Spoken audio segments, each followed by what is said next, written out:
പൊന്നൊളിയിൽ കല്ലറ മിന്നുന്നു, മഹിമയോടെ നാഥനുയർക്കുന്നു. മുറിവുകളാൽ മൂടിയ മേനീതാ, നിറവോലും പ്രഭയിൽ മുഴുകുന്നു. പൊന്നൊളിയിൽ കല്ലറ മിന്നുന്നു, മഹിമയോടെ നാഥനുയർക്കുന്നു.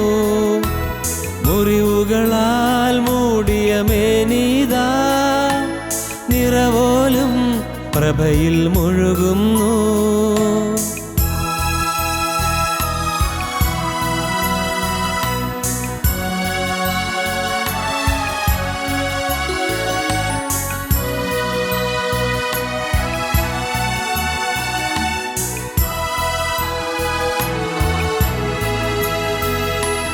തിരുശിരസിൽ മുൾമുടി ചൂടിയവൻ, സുരഭിലമാം പൂങ്കതിരണിയുന്നു.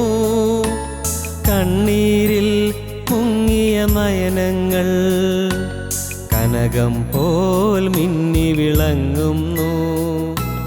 തിരുശിരസിൽ മുൾമുടി ചൂടിയവൻ, സുരഭിലമാം പൂങ്കതിരണിയുന്നു.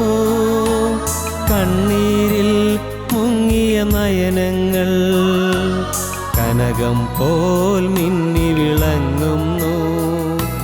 പൊന്നൊളിയിൽ കല്ലറ മിന്നുന്നു, മഹിമയോടെ നാഥനുയർക്കുന്നു. മുറിവുകളാൽ മൂടിയ മേനീതാ, നിറവോലും പ്രഭയിൽ മുഴുകുന്നു.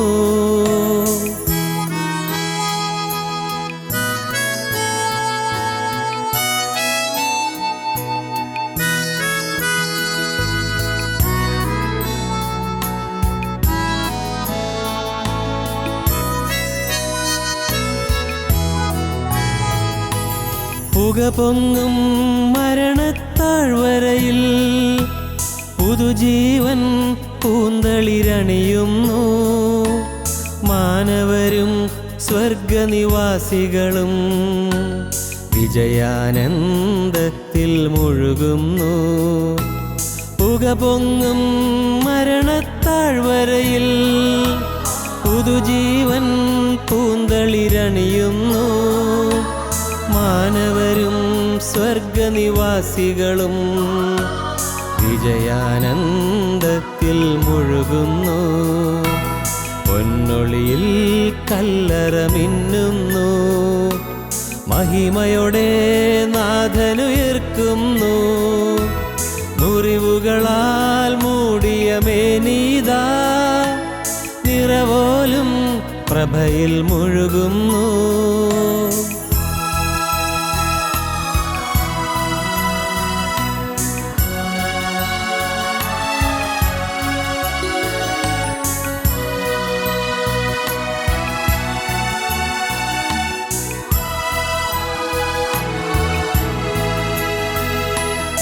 എൻ പേർക്കായി യേശു മരിച്ചതിനാൽ, യേശുവിനായി ഇനി ഞാൻ ജീവിക്കും. എൻ പേർക്കായി യേശു ഉയർത്തതിനാൽ, ഒടുവിൽ ഞാൻ അവനിൽ ചേർന്നിടും. എൻ പേർക്കായി യേശു മരിച്ചതിനാൽ, യേശുവിനായി ഇനി ഞാൻ ജീവിക്കും.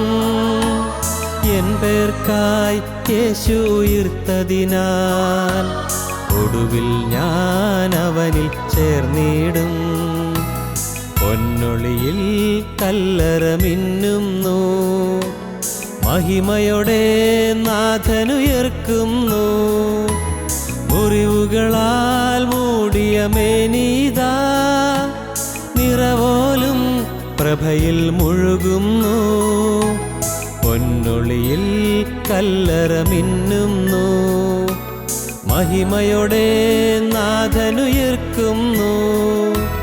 മുറിവുകളാൽ മൂടിയ മേനീതാ, നിറവോലും പ്രഭയിൽ മുഴുകുന്നു. നിറവോലും പ്രഭയിൽ മുഴുകുന്നു. ഞങ്ങളും ക്രൂശിക്കപ്പെട്ട ക്രിസ്തുവിനെ പ്രസംഗിക്കുന്നു. യോവേൽ പ്രവാചകന്റെ പുസ്തകം 3-ാം അധ്യായം 14-ാം വാക്യം. വിധിയുടെ താഴ്വരയിൽ അസംഖ്യ സമൂഹങ്ങളെ കാണുന്നു. വിധിയുടെ താഴ്വരയിൽ യഹോവയുടെ ദിവസം അടുത്തിരിക്കുന്നു.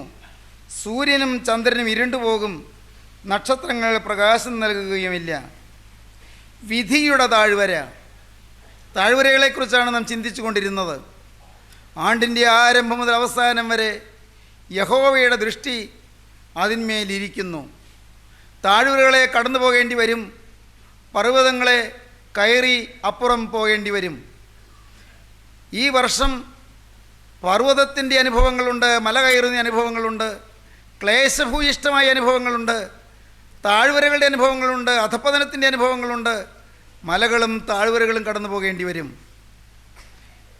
ഒന്നാമത്തെ താഴ്വര സിദ്ദീം താഴ്വര, രണ്ടാമത്തെ താഴ്വര സോരക് താഴ്വര, മൂന്നാമത്തെ താഴ്വര ആഖോർ താഴ്വര, നാലാമത്തെ താഴ്വര ഏല താഴ്വര, അഞ്ചാമത്തെ താഴ്വര കൂരിരുൾ താഴ്വര അല്ലെങ്കിൽ മരണനിഴൽ താഴ്വര, ആറാമത്തെ താഴ്വര കണ്ണുനീർ താഴ്വര, ഏഴാമത്തെ താഴ്വര വിധിയുടെ താഴ്വരയിൽ അസംഖ്യ സമൂഹങ്ങളെ കാണുന്നു. വിധിയുടെ താഴ്വരയിൽ യഹോവയുടെ ദിവസം അടുത്തിരിക്കുന്നു. സൂര്യനും ചന്ദ്രനും ഇരുണ്ടുപോകും, നക്ഷത്രങ്ങൾ പ്രകാശം നൽകുകയുമില്ല. പ്രിയപ്പെട്ടവരെ, ഏതോ ഒരു വലിയ അനർത്ഥത്തിനു വേണ്ടി ഈ ഭൂമി ഇതാ ഒരുങ്ങിക്കൊണ്ടിരിക്കുകയാണ്.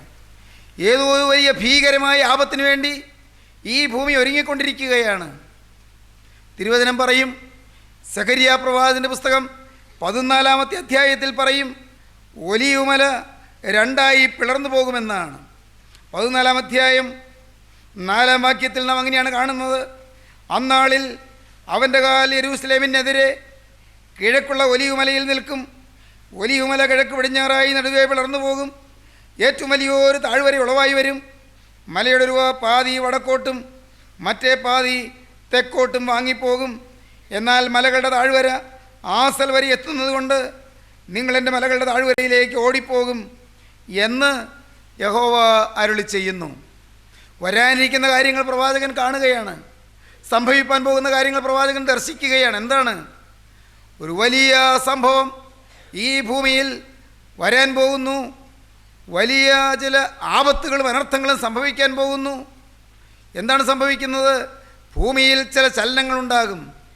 അവിടെ ഭൂകമ്പങ്ങളുണ്ടാകും. പ്രിയപ്പെട്ടവരെ, നമുക്കറിയാം, ഭയങ്കരങ്ങളായ പ്രകൃതിക്ഷോഭങ്ങളും വലിയ വെള്ളപ്പൊക്കങ്ങളും കെടുതികളും വലിയ ഭൂകമ്പങ്ങളും വലിയ പ്രളയബാധകളുമെല്ലാം സമൂഹത്തെ നാനാവിധമാക്കി നശിപ്പിച്ച് തകർത്തടിച്ചുകൊണ്ടിരിക്കുകയാണ്. നമ്മുടെ ഭാരതഭൂമിയിൽ തന്നെ മഹാരാഷ്ട്രയിൽ ലത്തൂറിലും അങ്ങകലെ ഗുജറാത്തിലും ഭൂകമ്പങ്ങളുണ്ടായതും വലിയ ഭൂമികുലുക്കങ്ങളുണ്ടായതും എത്രയെത്ര വൻ നഗരങ്ങളും വലിയ കെട്ടിടങ്ങളും നിലംപരിചായതുമെല്ലാം നാം നമ്മുടെ കൺമുമ്പാകെ കണ്ട വസ്തുതകളാണ്. നമ്മുടെ ഈ കൊച്ചു കേരളത്തിലും ഭൂകമ്പത്തിൻ്റെ കെടുതികൾ സംഭവിച്ചത് അനേകം ആളുകൾക്ക് അനുഭവമായിട്ടുള്ളതാണ്. സഹോദരങ്ങളെ, പ്രകൃതിക്ഷോഭങ്ങളുണ്ടാകും. നാം വായിക്കുന്നു, വലിയൊരു താഴ്വര. യേശുക്രിസ്തു രണ്ടാമത് വരും. ആ രണ്ടാമത്തെ വരവിൽ ആദ്യത്തെ ഘട്ടത്തിൽ അവിടുന്ന് മധ്യാകാശം വരെ വരും. മധ്യാകാശത്തിലെ ആ വരവ്, ആ സമയത്ത് ഭൂമിയിൽ ജീവനോടിരിക്കുന്ന വിശുദ്ധന്മാരും വാങ്ങിപ്പോയി വിശ്രമിക്കുന്ന വിശുദ്ധന്മാരും, ജീവനോടിരിക്കുന്ന വിശുദ്ധന്മാർ രൂപാന്തരപ്പെടുകയും വാങ്ങിപ്പോയ വിശുദ്ധന്മാർ ഉയർത്തെഴുന്നേൽക്കുകയും ചെയ്ത് വിശുദ്ധന്മാർ പുതുശരീരം പ്രാപിച്ച് വാനമേഘങ്ങളിൽ എടുക്കപ്പെടുകയും മധ്യാകാശത്തിൽ കർത്താവായ യേശുവിനെ എതിരേൽക്കുകയും ചെയ്യും എന്ന് ഈ തിരുവചനം പറയുന്നു. തെസ്സലോനിക്കർക്ക് എഴുതിയ 1-ാമത്തെ ലേഖനം 4-ാം അധ്യായം 16 മുതൽ 18 വരെ വാക്യങ്ങൾ. കർത്താവ് തൻ ഗംഭീരനാദത്തോടും പ്രധാന ദൂതൻ്റെ ശബ്ദത്തോടും ദൈവത്തിൻ്റെ കാഹളത്തോടും കൂടെ സ്വർഗത്തിൽ നിറങ്ങി വരികയും ക്രിസ്തുവിൽ മരിച്ചവർ മുമ്പേ ഉയർത്തെഴുന്നേൽക്കുകയും ചെയ്യും.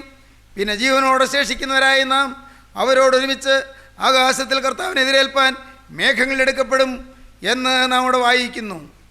യേശു വീണ്ടും വരും. എന്നാൽ യേശു ക്രിസ്തു മധ്യാകാശത്തിൽ വന്ന് മണവാട്ടി സഭയെ ചേർത്തതിന് ശേഷം വീണ്ടും 7 കൊല്ലം കഴിഞ്ഞ് യേശു അക്ഷരീയമായി ഈ ഭൂമിയിലേക്ക് ഇറങ്ങി വരും. അന്നാളിൽ അവൻ്റെ കാല് യെരൂശലേമിനെതിരെ കിഴക്കുള്ള ഒലിവുമലയിൽ നിൽക്കും. ഒലിവുമല രണ്ടായി പിളർന്നു പോകും, വലിയൊരു താഴ്വരയുളവായി വരും. പ്രിയപ്പെട്ടവരെ, അങ്ങനെയാണ് നാം വായിക്കുന്നത്. സഖരിയ പ്രവാചകന്റെ പുസ്തകം 14 അധ്യായം 4 വാക്യം. അന്നാളിൽ അവൻ്റെ കാൽ യെരൂശലേമിനെതിരെ കിഴക്കുള്ള ഒലിവുമലയിൽ നിൽക്കും. ഒലിവുമല കിഴക്ക് പടിഞ്ഞാറായി നടുവേ പിളർന്നു പോകും, ഏറ്റവും വലിയൊരു താഴ്വര ഉളവായി വരും. മലയുടെ ഒരു പാതി വടക്കോട്ടും മറ്റേ പാതി തെക്കോട്ടും വാങ്ങിപ്പോകും. എന്നാൽ മലകളുടെ താഴ്വര ആസൽ വരെ എത്തുന്നത് കൊണ്ട് നിങ്ങൾ എൻ്റെ മലകളുടെ താഴ്വരയിലേക്ക് ഓടിപ്പോകും. സഹോദരങ്ങളെ, ഏതോ ഒരു പത്രത്തിൽ വായിച്ചു, യെരൂശലേമിന് എതിരെയുള്ള ഒലിവുമലയുടെ അന്തർഭാഗത്ത് നിന്ന് ഒരു വലിയ ഇരമ്പൽ കേൾക്കാമെന്ന്. മനുഷ്യർ അമ്പരപ്പിലായി. ഒരു മലയുടെ ഉള്ളിൽ നിന്ന് വലിയ ഇരമ്പൽ. ഒലിവുമലയുടെ പ്രാന്തപ്രദേശത്തു കൂടി കടന്നു പോകുന്ന ആളുകൾ ഇരമ്പൽ കേട്ട് പരിഭ്രാന്തരായി എന്ന്. വലിയ ഇരമ്പൽ, വലിയ ഒരാരവം, മലയുടെ ഉള്ളിൽ ഏതോ വലിയ ചലനങ്ങൾ. അത് കണ്ട് മനുഷ്യർ അമ്പരന്നു. പിന്നീട് അതിനെക്കുറിച്ചൊന്നും കേട്ടില്ല. സഹോദരങ്ങളെ, എന്തെല്ലാമാണ് സംഭവിപ്പാൻ പോകുന്നത് നമുക്ക് അറിഞ്ഞുകൂടാ.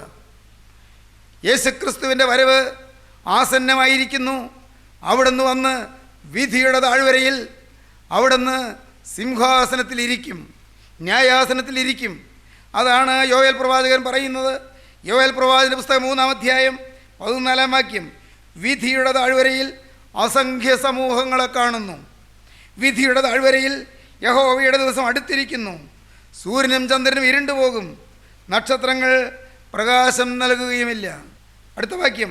യഹോവ സിയോനിൽ നിന്ന് ഗർജിച്ചു, യെരൂശലേമിൽ നിന്ന് തൻ്റെ നാദം കേൾപ്പിക്കും. ആകാശവും ഭൂമിയും കുലുങ്ങിപ്പോകും, ആകാശവും ഭൂമിയും കുലുങ്ങിപ്പോകും. ദൈവജനമേ, ഭീകരങ്ങളായ സംഭവങ്ങൾ വരാൻ പോകുന്നു. വിധിയുടെ താഴ്വര, അതിൽ ന്യായാധിപതിയായ ക്രിസ്തു ന്യായാസനത്തിലിരിക്കും.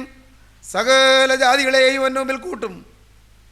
എല്ലാവരും ഇതാ യേശുക്രിസ്തുവിൻ്റെ ന്യായാസനത്തിന് മുമ്പാകെ വരേണ്ടി വരും. ഓർക്കൂ പ്രിയപ്പെട്ടവരെ, യേശുക്രിസ്തുവിൻ്റെ ന്യായാസനത്തിൻ്റെ മുമ്പിൽ വരുമ്പോൾ ജീവൻ്റെ പുസ്തകത്തിൽ പേരെഴുതി കാണാത്ത ഏവനെയും തീപ്പൊയ്യിൽ തള്ളിയിടുമെന്ന് ദൈവത്തിൻ്റെ തിരുവചനം പറയുന്നു. വെളിപ്പാട് പുസ്തകം 20 അധ്യായം 11 വാക്യം മുതൽ വായിക്കുമ്പോൾ ഒടുവിലത്തെ വെള്ളസിംഹാസനത്തിൽ ന്യായവിധിയെക്കുറിച്ച് പറയുന്നു. ജീവൻ്റെ പുസ്തകത്തിൽ പേരെഴുതി കാണാത്ത ഏവനെയും തീപ്പൊയ്കയിൽ തള്ളിയിടും. സ്നേഹിതരെ, ഇന്ന് നമ്മുടെ പേര് ജീവൻ്റെ പുസ്തകത്തിലായില്ലെങ്കിൽ, ഇന്ന് നമ്മുടെ പേര് നിത്യതയിൽ ജീവനുള്ള ദൈവത്തിൻ്റെ സന്നിധിയിലുള്ള ജീവൻ്റെ പുസ്തകത്തിലായില്ലെങ്കിൽ നമ്മുടെ ജീവിതം നഷ്ടപ്പെട്ടു പോകും. നാം നാശത്തിലേക്ക് പോകും, തീപ്പൊയ്യിലേക്ക് തള്ളപ്പെടും. ഇതെല്ലാം സമ്പൂർണ്ണ സത്യം. എത്രയോ പ്രവചനങ്ങൾ നടന്നു പ്രിയരെ, എത്രയെത്ര പ്രവചനങ്ങൾ നടന്നു. യേശുക്രിസ്തുവിൻ്റെ വരവിന് 1000 വർഷം മുൻപ് ദാവീദ് മുൻകൂട്ടി പറഞ്ഞു. 22 സങ്കീർത്തനം 1 വാക്യം. എൻ്റെ ദൈവമേ, എൻ്റെ ദൈവമേ, നീ എന്നെ കൈവിട്ടതെന്ത് എന്ന് ക്രൂസിൽ കടന്ന് പറഞ്ഞ 4-ാമത്തെ വചനം 1000 വർഷം മുമ്പ് ദാവീദ് പ്രവചിച്ചതാണ്. യേശുക്രിസ്തുവിൻ്റെ വരവിന് 1100 വർഷം മുൻപ് ന്യായാധിപന്മാരുടെ പുസ്തകത്തിൽ യേശുക്രിസ്തു ബേത്ലഹേമിൽ നിന്ന് വരുന്നു എന്ന് പ്രവചിച്ചു. നാം വായിക്കുന്നുണ്ട്, യഹൂദയിലെ ബേത്ലഹേമിൽ നിന്ന് വരുന്ന ഒരു ലേവ്യനാകുന്നു, തരം കിട്ടുന്നിടത്ത് പാർപ്പാൻ പോകുകയാകുന്നു എന്ന് പറയുന്നതായി നാം വായിക്കുന്നു. ബേത്ലഹേമിലാണ് യേശു ജനിക്കുന്നത് എന്ന് 1100 വർഷം മുമ്പ് തിരുവചനം പ്രവചിച്ചു. യേശുക്രിസ്തു ജനിക്കുന്നതിന് 650 വർഷം മുൻപ് സഖരിയ പ്രവാചകൻ പ്രവചിച്ചു. സീയോൻ പുത്രീ ഭയപ്പെടേണ്ട, ഇതാ അതിൻ്റെ രാജാവ് സൗമ്യനായി കഴുതക്കുട്ടിയുടെ മേൽ കയറി വരുന്നു എന്ന്. യേശുവിൻ്റെ ഹോസന്ന യാത്രയെക്കുറിച്ച് സഖരിയ പ്രവാചകൻ പറഞ്ഞത് അക്ഷരികമായി നിറവേറി 650 വർഷം കഴിഞ്ഞ്. യേശുക്രിസ്തു ജനിക്കുന്നതിന് 600 വർഷം മുമ്പ് മീഖാ പ്രവാചകൻ പ്രവചിച്ചു. ബേത്ലഹേം എഫ്രാത്തേ, നീ യഹൂദ ശാസ്ത്രങ്ങൾ ചെറുതായിരുന്നാലും എൻ്റെ ജനത്തെ മേയ്പ്പാനുള്ള തലവനിൽ നിന്ന് പുറപ്പെട്ടു വരും. യേശു ജനിക്കുന്നത് ബേത്ലഹേമിലാണെന്ന് മീഖാ പ്രവാചകൻ പറഞ്ഞു. യേശുക്രിസ്തു ജനിക്കുന്നതിന് 750 കൊല്ലം മുമ്പ് യെശയ്യാ പ്രവാചകൻ പറഞ്ഞു, കന്യക ഗർഭിണിയായൊരു മകനെ പ്രസവിക്കും, അവൻ ഇമ്മാനുവേൽ എന്ന് വിളിക്കപ്പെടും. കന്യക ഗർഭിണിയായൊരു മകനെ പ്രസവിക്കും. കന്യകയുടെ പുത്രനായി ക്രിസ്തു ജനിക്കുമെന്ന് യെശയ്യാവ് മുൻകൂട്ടി കണ്ടു. യേശുക്രിസ്തു ജനിക്കുന്നതിന് 750 കൊല്ലം മുമ്പ് യെശയ്യാ പ്രവാചകൻ യേശുക്രിസ്തുവിൻ്റെ ക്രൂശ് മരണം മുൻകൂട്ടി ദർശിച്ചു. യെശയ്യാ പ്രവാചകന്റെ പുസ്തകം 53 അധ്യായം യേശുവിൻ്റെ പീഡാനുഭവത്തെയും ക്രൂശ് മരണത്തെയും മുൻകൂട്ടി പ്രവചിക്കുന്ന ഭാഗമാണ് നാം കാണുന്നത്. സാക്ഷാൽ നമ്മുടെ രോഗങ്ങളെ അവൻ വഹിച്ചു, നമ്മുടെ വേദനകളെ അവൻ ചുമന്നു. അവൻ നമ്മുടെ അതിക്രമങ്ങൾ നിമിത്തം മുറിവേറ്റും നമ്മുടെ അകൃത്യങ്ങൾ നിമിത്തം തകർന്നുമിരിക്കുന്നു. നമ്മുടെ സമാധാനത്തിന് അയാൾ ശിക്ഷ അവൻ്റെ മേലായി, അവൻ്റെ അടിപ്പിണരുകളാൽ നമുക്ക് സൗഖ്യം വന്നിരിക്കുന്നു എന്ന് യെശയ്യാ പ്രവാചകൻ 53-ാം അധ്യായത്തിൽ പ്രവചിച്ചു. യേശുക്രിസ്തുവിനെ ശിഷ്യനായ യൂദ ഒറ്റിക്കൊടുത്തത് 30 വെള്ളിക്കാശിനാണെന്ന് യേശുക്രിസ്തു ജനിക്കുന്നതിന് 650 കൊല്ലം മുമ്പ് സഖരിയാ പ്രവാചകൻ മുൻകൂട്ടി കണ്ടു. സഖരിയാ പ്രവാചകന്റെ പുസ്തകം 11-ാം അധ്യായം 12-ാം വാക്യം. ഞാൻ അവരോട്, നിങ്ങൾക്ക് മനസ്സുണ്ടെങ്കിൽ എൻ്റെ കൂലി തരുവീൻ, ഇല്ലെന്ന് വരികിൽ തരേണ്ട എന്ന് പറഞ്ഞു. അങ്ങനെ അവർ എൻ്റെ കൂലിയായി 30 വെള്ളിക്കാശ് തൂക്കി തന്നു.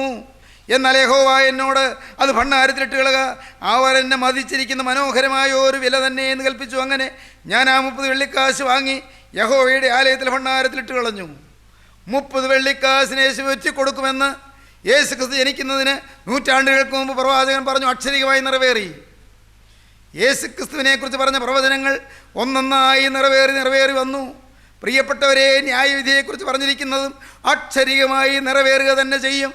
സകലമാന മനുഷ്യരും ആ ബാലവൃദ്ധം ന്യായാസനത്തിന് മുമ്പാകെ ചെല്ലേണ്ടി വരും. ബാലൻ മുതൽ വൃദ്ധൻ വരെ അവിടെ ചെന്ന് നിൽക്കേണ്ടി വരും. പുസ്തകങ്ങൾ തുറക്കും. ജീവൻ്റെ പുസ്തകം എന്ന മറ്റൊരു പുസ്തകവും തുറക്കും. പുസ്തകങ്ങളിൽ എഴുതിയിരുന്നതിനൊത്തവണ്ണം മരിച്ചവർക്ക് അവരവരുടെ പ്രവൃത്തികൾക്കടുത്ത് ന്യായവിധി ഉണ്ടാകും. മരിച്ചവർക്ക് അവരവരുടെ പ്രവൃത്തികൾക്കടുത്ത് ന്യായവിധി ഉണ്ടാകും. സമുദ്രം തന്നെയുള്ള മരിച്ചവരെ ഏൽപ്പിച്ചു കൊടുത്തു. മരണവും പാതാളവും തങ്ങളിലുള്ള മരിച്ചവരെ ഏൽപ്പിച്ചു കൊടുത്തു. മരണത്തെയും പാതാളത്തെയും തീപ്പൊയ്കയിൽ തള്ളിയിട്ടു. ഈ തീപ്പൊയ്ക രണ്ടാമത്തെ മരണം.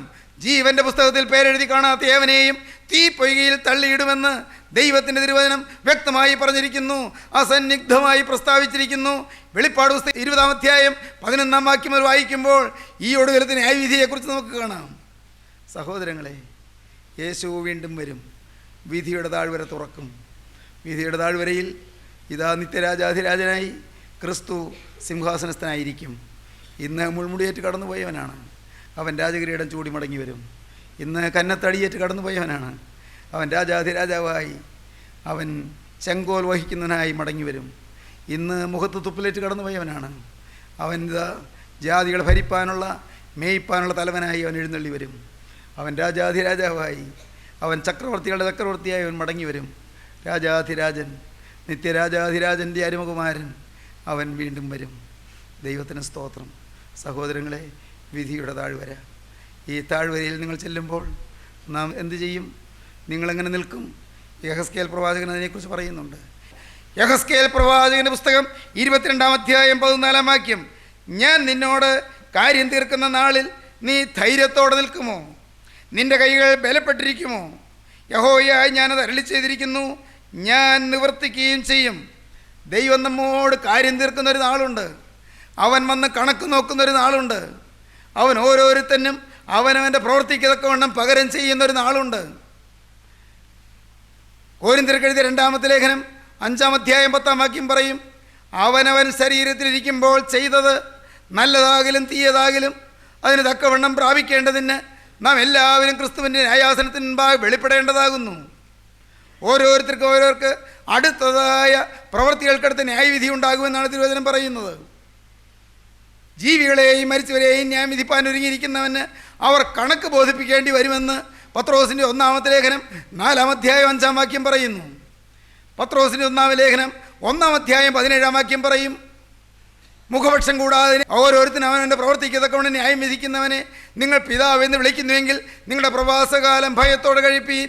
മുഖപക്ഷം കൂടാതെ ഓരോരുത്തനും അവനവൻ്റെ പ്രവർത്തിക്കത്തക്കവണ്ണം ന്യായം വിധിക്കുന്നവനെ നിങ്ങൾ പിതാവെന്ന് വിളിക്കുന്നുവെങ്കിൽ നിങ്ങളുടെ പ്രവാസകാലം ഭയത്തോടെ കഴിപ്പീൻ. ന്യായവിധിയുണ്ട്. മുഖപക്ഷം കൂടാതെ ന്യായം വിധിക്കുന്ന ഒരു ദൈവമുണ്ട്. കണക്ക് നോക്കുന്ന ഒരു നാളുണ്ട്. കണക്ക് തീർക്കുന്ന ഒരു നാളുണ്ട്. ഓരോരുത്തരും ദൈവത്തോട് കണക്ക് ബോധിപ്പിക്കേണ്ടി വരുമെന്ന് റോമർ ലേഖനം 14:10 പറയും. ആകയാൽ നമ്മൾ ഓരോരുത്തരും ദൈവത്തോട് കണക്ക് പറയേണ്ടി വരുമെന്ന് റോമർ 14:12 പറയും. പ്രിയപ്പെട്ടവരെ, ആർക്കും നീക്കുപോക്കില്ല. പ്രവൃത്തികൾക്ക് ന്യായവിധിയുണ്ട്, വാക്കുകൾക്ക് ന്യായവിധിയുണ്ട്. ഓരോരുത്തരുടെ വാക്കും അന്ന് എല്ലാം തുറന്ന് പറഞ്ഞ് കേൾപ്പിക്കും. ഓർമ്മയുടെ പുസ്തകത്തിൽ നിന്ന് വായിച്ച് കേൾപ്പിക്കും. ഓരോ വാക്കുകൾക്ക് ന്യായവിധിയുണ്ട്. മത്തായിയുടെ സുവിശേഷം 12-ാം അധ്യായം 36-ാം വാക്യം എന്ത് പറയുന്നു? മനുഷ്യ പറയുന്ന ഏത് നിസ്സാര വാക്കിനും ന്യായവിധി ദിവസത്തിൽ കണക്ക് ബോധിപ്പിക്കേണ്ടി വരും. മനുഷ്യർ പറയുന്ന ഏത് നിസ്സാര വാക്കിനും ന്യായവിധി ദിവസത്തിൽ കണക്ക് ബോധിപ്പിക്കേണ്ടി വരും. ഓരോ വാക്കിനും കണക്ക് ബോധിപ്പിക്കേണ്ടി വരും. ദൈവജനമേ, തീർന്നില്ല. ഓരോ ആലോചനയ്ക്കും കണക്ക് പറയേണ്ടി വരും.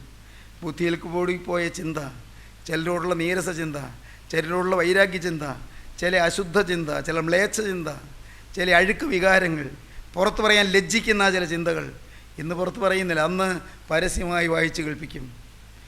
ഹൃദയത്തിൽ ഇരിക്കുന്ന രഹസ്യങ്ങളെ വെളിപ്പെടുത്തി ഹൃദയങ്ങളുടെ ആലോചനകളെ വെളിപ്പെടുത്തുമെന്ന് 1 കൊരിന്ത്യർ ലേഖനം 4-ാം അധ്യായം 5-ാം വാക്യം പറയും. ഹൃദയങ്ങളുടെ ആലോചനകൾ വെളിപ്പെടുത്തുമെന്ന്. സഹോദരങ്ങളെ, ന്യായവിധിയുണ്ട്, വിധിയുടെ താഴ്വരയുണ്ട്. It is the valley of sentence. അത് ന്യായവിധിയുടെ താഴ്വരയാണ്. It is the valley of the seat of judgement. അത് ന്യായവിധിയുടെ സിംഹാസനത്തിൻ്റെ താഴ്വരയാണ്. It is the valley of sentence. It is the valley of seat of judgement. അത് ന്യായവിധിയുടെ സിംഹാസനമുള്ള താഴ്വരയാണ്, വിധിയുടെ താഴ്വര. സഹോദരങ്ങളെ, അന്ന് ഓരോരുത്തരും കണക്ക് പറയുന്ന ദിവസം നിങ്ങളെങ്ങനെ നിൽക്കും ചിന്തിച്ചിട്ടുണ്ടോ? നിങ്ങളുടെ ജീവിതത്തിൽ പാപങ്ങൾ ക്ഷമിക്കപ്പെട്ടുവോ? പാപങ്ങൾ കഴുകപ്പെട്ടുവോ? സ്ലേറ്റിൽ എഴുതിയതെല്ലാം മായ്ച്ചു കളയുന്നത് പോലെ, ഞാൻ ഒരിക്കലും അങ്ങനെ പറഞ്ഞു ഓർക്കുന്നില്ലേ? സ്ലേറ്റിൽ എഴുതിയതെല്ലാം മായ്ച്ചു കളയുന്നത് പോലെ നിങ്ങളുടെ ജീവിതത്തിൽ പിശാച് എഴുതി വെച്ച പാപങ്ങളെല്ലാം മാഞ്ഞുപോയി എന്നുള്ള ഉറപ്പ് സമ്പാദിച്ചോ? എന്തൊരു ഭാഗ്യമാണെന്നോ! സ്തോത്രം! എന്തൊരു ഭാഗ്യമാണെന്നോ! ജീവിതത്തിൽ സംഭവിച്ചതെല്ലാം യേശുക്രിസ്തുവിൻ്റെ രക്തത്താൽ അങ്ങ് മായ്ച്ചു കളഞ്ഞുവെന്ന്, ആ പുണ്യരക്തത്താൽ എല്ലാം മായ്ച്ചു കളഞ്ഞുവെന്ന്. ദൈവത്തിന് സ്തോത്രം! യേശുക്രിസ്തുവിൻ്റെ തിരുരക്തത്താൽ സകല പാപങ്ങളും മാഞ്ഞുപോയി എന്നുള്ള ഉറപ്പ്. യേശുക്രിസ്തുവിൻ്റെ രക്തം സകല പാപവും പോക്കി നമ്മെ ശുദ്ധീകരിക്കുന്നുവെന്ന് തിരുവചനം പറയുന്നു. യോഹന്നാൻ്റെ 1-ാമത്തെ ലേഖനം 1-ാം അധ്യായം 7-ാം വാക്യം പറയുന്നു. യേശുക്രിസ്തുവിൻ്റെ രക്തം, നമ്മുടെ കർത്താവായ യേശുക്രിസ്തുവിൻ്റെ രക്തം സകല പാപവും പോക്കി നമ്മെ ശുദ്ധീകരിക്കുന്നു. രക്തം ചൊരിഞ്ഞിട്ടല്ലാതെ വിമോചനമില്ല എന്ന് എബ്രായ ലേഖനം 9-ാം അധ്യായത്തിൽ കാണുന്നു. തിരുരക്തത്താലുള്ള വീണ്ടെടുപ്പ്. ഈ തിരുരക്തമെന്ന് കേൾക്കുമ്പോൾ പിശാചിന് നല്ല അലർജിയാണ്, അവന് പേടിയാണ്, അവന് ഇഷ്ടമല്ല. വാക്ക് കേൾക്കുന്നതേ ദേഷ്യമാണ്. തിരുരക്തമെന്ന് കേൾക്കുമ്പോൾ അവന് വലിയ അരിശമാണ്, പിശാചിന് അരിശമാണ്. കാരണം ആ തിരുരക്തത്തിൻ്റെ ശബ്ദത്തിൻ്റെ മുന്നിൽ, തിരുരക്തത്തിൻ്റെ അത്ഭുത ശക്തിയുടെ മുന്നിൽ പിശാചിന് നിൽക്കാൻ ഒക്കുകയില്ല. അവൻ വെറുളി പൂണ്ട് ഓടേണ്ടി വരും. യേശുക്രിസ്തുവിൻ്റെ തിരുരക്തത്തിൻ്റെ മുദ്ര ദൈവവൈദ്യരെ നീ ഇവിടെ വെച്ച് സമ്പാദിക്കണം. നിൻ്റെ നെറ്റിയിൽ ആ തിരുരക്തത്തിൻ്റെ മുദ്ര നീ അണിയണം. ആ തിരുരക്തം നിന്നെ കഴുകി എന്നുള്ള ഉറപ്പ് നീ പ്രാപിക്കണം. കഴിഞ്ഞകാല പാപങ്ങളെല്ലാം മായിക്കപ്പെട്ടവനായി. മകനെ, നീ പാപം ചെയ്യാഞ്ഞിട്ടല്ല, മകളെ, നിനക്ക് പാപം വരാഞ്ഞിട്ടല്ല, വന്നുപോയ പാപങ്ങളെല്ലാം ഏറ്റുപറഞ്ഞ് ഉപേക്ഷിച്ച് യേശുക്രിസ്തുവിൻ്റെ തിരുരക്തം വന്ന് കഴുകി ശുദ്ധീകരിച്ച് ഒരു പുതിയ സൃഷ്ടിയായി എന്നുള്ള ഉറപ്പിൽ ജീവിച്ച് തിരുസന്നിധിയിലേക്ക് കടന്നു ചെല്ലാൻ സാധിച്ചാൽ അതത്രേ മഹാഭാഗ്യം. അതാണ് ധന്യമായ അനുഭവം, അതാണ് സ്വർഗീയമായ കൃപ. പ്രിയപ്പെട്ടവരെ, നിങ്ങൾ അനുഭവിച്ചിട്ടുണ്ടോ പാപം കഴുകിയെന്ന്? എല്ലാം കഴുകപ്പെട്ടുവെന്ന്. ചിന്തകൾ കഴുകി, ഉപബോധ മനസ്സ് കഴുകി തന്നു, ബോധമനസ്സ് കഴുകി തന്നു, അബോധതലങ്ങളും കഴുകി തന്നു. കർത്താവേ, ഹൃദയം നീ കഴുകി തന്നു. ഹൃദയത്തിലെ ഈർഷ്യ നീ കഴുകി തന്നു. ഹൃദയത്തിലെ മുഷിച്ചിൽ നീ കഴുകി തന്നു. ഹൃദയത്തിലുള്ള വൈരാഗ്യം നീ കഴുകി തന്നു. ഹൃദയത്തിലെ അസൂയ നീ കഴുകി തന്നു. ഹൃദയത്തിലുള്ള സ്ഥാനമോഹം നീ കഴുകി തന്നു. ഹൃദയത്തിലെ ദ്രവ്യാഗ്രഹം നീ കഴുകി തന്നു. ഹൃദയത്തിലെ സ്വാർത്ഥത നീ കഴുകി തന്നു. ഹൃദയത്തിലെ അഹങ്കാരം നീ കഴുകി തന്നു. ഹൃദയത്തിലെ കപടഭക്തി നീ കഴുകി തന്നു. എൻ്റെ കർത്താവേ, എൻ്റെ സ്വഭാവത്തിൽ അലിഞ്ഞു കിടക്കുന്ന മാലിന്യങ്ങളെല്ലാം നിൻ്റെ തിരുരക്തത്താൽ നീ കഴുകിയല്ലോ. ഈ ഉറപ്പ് ദൈവജനമേ നിങ്ങൾ സമ്പാദിക്കുന്നുവോ? ഇന്ന് ഉറപ്പ് നിങ്ങൾക്ക് വേണമോ? നിങ്ങൾ ഇരിക്കുന്ന ഇരിപ്പിൽ നിങ്ങൾ ഓരോരുത്തരും ഇപ്പോൾ നിങ്ങൾ ക്രിസ്തുവിനെ കാണുക. ആ ക്രൂസിലെ സ്നേഹത്തെ നിങ്ങൾ കാണുക. ക്രൂസിലേക്ക് നിങ്ങൾ നോക്കുക. ആ ക്രൂസിലെ നിത്യോജ്വലമായ സ്നേഹത്തെ നിങ്ങൾ വിശ്വസിക്കുക. നാഥാ, എണ്ണിയാൽ തീരാത്ത പാപങ്ങളാണ് എൻ്റെ ജീവിതത്തിൽ വന്നു പോയത്. എൻ്റെ പ്രവൃത്തികളിൽ പാപം വന്നു, എൻ്റെ വാക്കുകളിൽ പാപം വന്നു, എൻ്റെ പെരുമാറ്റത്തിൽ പാപം വന്നു, എൻ്റെ ചിന്തകളിൽ പാപം വന്നു. എൻ്റെ ദൈവമേ, എൻ്റെ സ്വഭാവത്തിൽ പാപം വന്നു. എൻ്റെ ജീവിതത്തിൽ, എൻ്റെ മനോഭാവത്തിൽ പാപം വന്നു. എൻ്റെ ദൈവമേ, എൻ്റെ പാപക്കറകൾ കഴുകാനല്ലോ നീ കുറ്റമില്ലാത്ത രക്തം കുരിശിൽ ചിന്തിയത്. ഞാനത് വിശ്വസിക്കുന്നു. എന്നോട് നീ മനസ്സറിയണമേ. എന്നെ നീ ഒന്ന് കഴുകണമേ. നിൻ്റെ തിരുരക്തത്താൽ എന്നെ കഴുകണമേ. എന്നെ നീ പാപം ഉള്ളവനായ എന്നെ പാപം ഇല്ലാത്തവനെ പോലെ നീ നിർത്തണമേ. എൻ്റെ പാപക്കറകളെല്ലാം കഴുകി എന്നെ വിശുദ്ധീകരിക്കണമേ. ഹൃദയശുദ്ധിയുള്ളവർ ഭാഗ്യവാന്മാർ, അവർ ദൈവത്തെ കാണും. ദൈവത്തിൻ്റെ ഇഷ്ടമോ നിങ്ങളുടെ ശുദ്ധീകരണം തന്നെ. ശുദ്ധീകരണം കൂടാതെ ആർക്കും ദൈവത്തെ പ്രസാദിപ്പാൻ കഴിയുകയില്ല. നമുക്ക് പ്രാർത്ഥിക്കാം. കാരുണ്യവാനായ ദൈവമേ, അൻപുള്ള പിതാവേ, സ്വർഗീയ നാഥ, ഈ മനോഹരമായ സമയത്തിനായി ഞങ്ങൾ നിന്നെ സ്തുതിക്കുന്നു. ജീവന്റെ അരുളപ്പാടുകൾക്കായി ഞങ്ങൾ നിന്നെ സ്തോത്രം ചെയ്യുന്നു. വിധിയുടെ താഴ്വരയിൽ ഞങ്ങൾ ലജ്ജിതരായി നിൽക്കാതിരിപ്പാൻ, വിധിയുടെ താഴ്വരയിൽ ഞങ്ങൾ പരിഭ്രാന്തരായി നിൽക്കാതിരിപ്പാൻ കർത്താവേ, ഇന്ന് ഞങ്ങളുടെ പാപക്കറകൾ കഴുകുന്ന തിരുരക്തം ഞങ്ങളുടെ മുന്നിൽ ഞങ്ങളോട് സംസാരിക്കുന്നതിനായി ഞങ്ങൾ നിന്നെ സ്തുതിക്കുന്നു, ഞങ്ങൾ നിന്നെ സ്തോത്രം ചെയ്യുന്നു. ഇനി വചനം കേട്ട് എല്ലാവരെയും അനുഗ്രഹിക്കണമേ. വചനം കേട്ടവരുടെ മേൽ തിരുരക്തം തളിക്കണമേ. തിരുരക്തത്തിന്റെ അത്ഭുത ശക്തിയാൽ പാപത്തിന്റെയും പിശാചിന്റെയും ശാപങ്ങളുടെയും എല്ലാ കരിനിഴലുകളും മാറണമേ. എല്ലാവരെയും പാപത്തിൽ നിന്ന് മോചിപ്പിക്കണമേ. എല്ലാവരെയും ശത്രുവായ പൈശാചികന്റെ ബന്ധനത്തിൽ നിന്ന് വിടർത്തണമേ. എല്ലാവരെയും അനുഗ്രഹിക്കണമേ. തിരുനാമം മഹത്വപ്പെടുത്തണമേ. യേശു ക്രിസ്തുവിന്റെ ജയകരമായ നാമത്തിൽ തന്നെ